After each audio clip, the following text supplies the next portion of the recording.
Shalom, shalom, shalom. First and foremost, all praises and the blindness due to Yahweh by Hashem HaMashiach with Malak Yahushai. Secondly, Brother Yardan, W5 Detroit, coming back at you with yet another cold cut.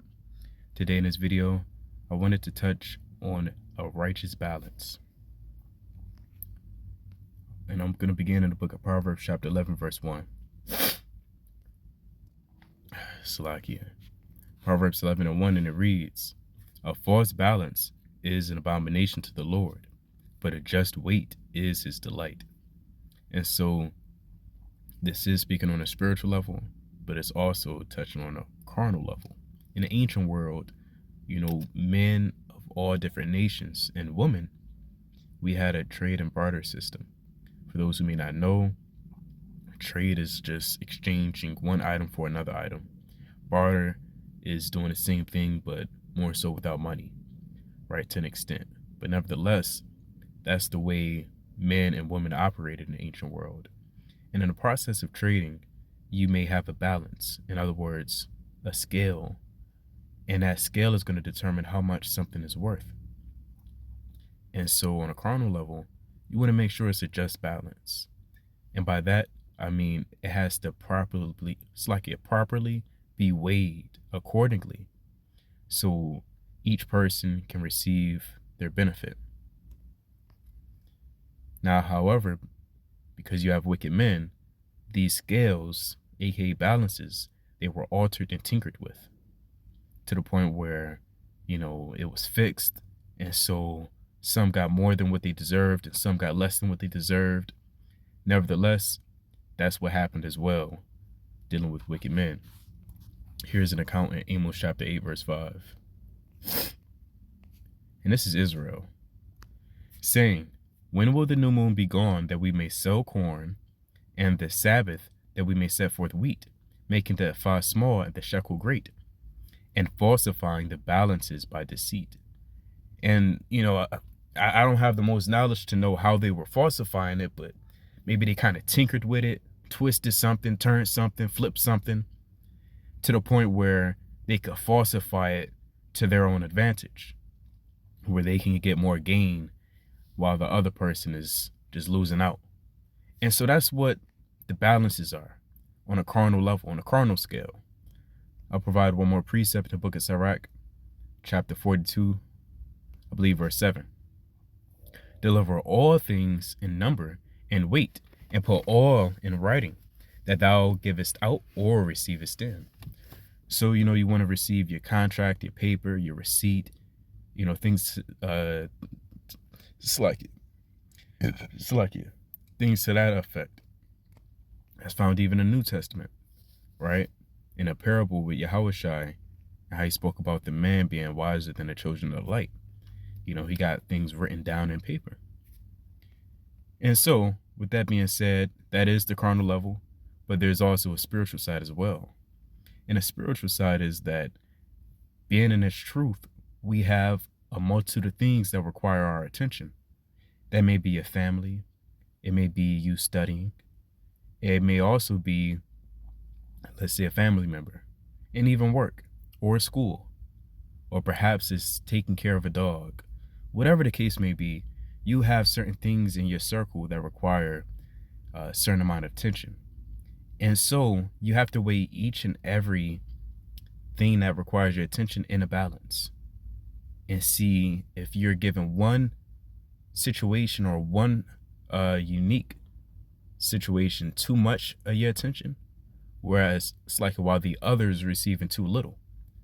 So if that balance is falsified, then it's going to throw you out of whack. It's going to mess up your life and in turn affect your spirit.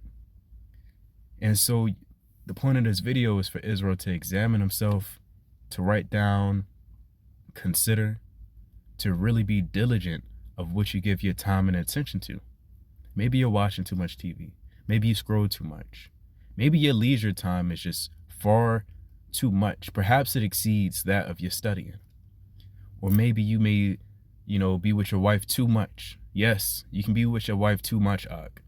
Or perhaps you're giving too much of your time to your work and your studies to the point where it just overshadows your work in the Lord. And so again, that's the point of this video, is simply exhortation that Israel can hone in and examine himself.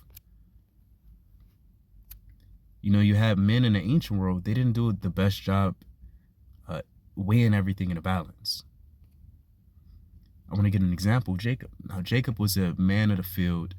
By that, I mean he worked and labored. He dealt with cattle. He knew how to grow crops, farms. He was a wise, sharp man. However, this verse allows us in his mind and what he dealt with and how he dealt with it. So, Sirach chapter 35, verse 1. And God said unto Jacob, Arise, go up to Bethel, and dwell there, and make there an altar unto God that appeared unto thee, when thou fleddest from the face of Esau thy brother. Then Jacob said unto his household, and to all that were with him, Put away the strange gods that are among you, and be clean, and change your garments. And so, you know, we don't know Jacob's entire life on a day-to-day basis, but we do know one thing for sure. And that's something required his attention too much for him not to see that his household was dealing with idols. Because if you're properly dealing with your household, you're going to know what they're dealing with. But if you're not giving that much attention to your household, you're just not going to see what's going on. You're not going to know. You know, an idol is a big thing for your household to be having. And for you to oversee that also tells the world what you're not doing.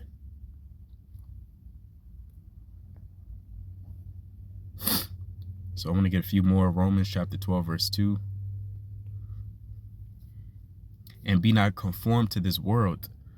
And, you know, even when you have a wife as well, pursuing the precepts, you know, either have a wife care for the things of this world, vice versa with a woman. That's true. That doesn't mean you're worldly, but you tend to care for the things of the world as far as pleasing them. You understand? Now, for Romans 12 and 2, it reads, And be not conformed to this world, but be ye transformed by the renewing of your mind, that ye may prove that it is good, prove what is that good, that acceptable and perfect will of God. So you have to ask yourself, what's more acceptable unto God? That I give my attention to this equally as this, or have to tone this down, but also give my attention to that? You have to find out what's acceptable for God, because once things start to become unbalanced, you're as a person in the world. People in the world, they don't have anything balanced. They don't know what to do with their time. It's just all out of whack. They don't pray. They watch more things than what they should read. They don't fast. Their work life isn't even balanced. And then they start to lose their wits, lose their mind. And how much more being in the truth. And so I'll end it with this, 1 Corinthians 13 and 5. It's like it's 2 Corinthians 13 and 5. Examine yourselves whether ye be in the faith. Prove your own selves. Know ye not your own selves how that Yahushua Mashiach is in you, except ye be reprobates.